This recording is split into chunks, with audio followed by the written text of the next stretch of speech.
কি শিখবো আমরা হামজা কাকে বলে দেখো আলিফে জবর যে পেশ জজম থাকিলে আলিফে জবর যে পেশ জজম থাকিলে আলিফে জবর যে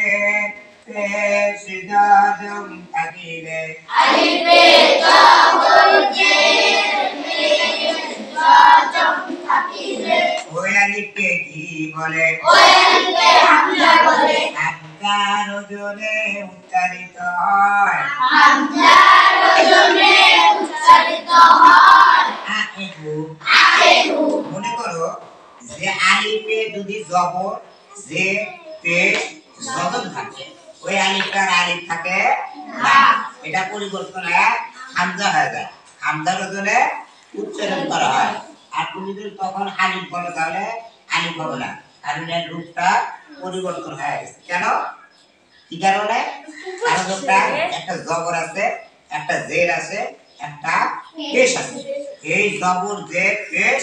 দেওয়ার কারণে ওই আলিফটার আলিফ নাই হয়ে গেছে কি হামজা আমাদের করতে হবে হামজা জবর আ হামজা জবর আ হামজা জের ই হামজা জের ই হামজা পেশ উ হামজা পেশ আ এ উ আ এ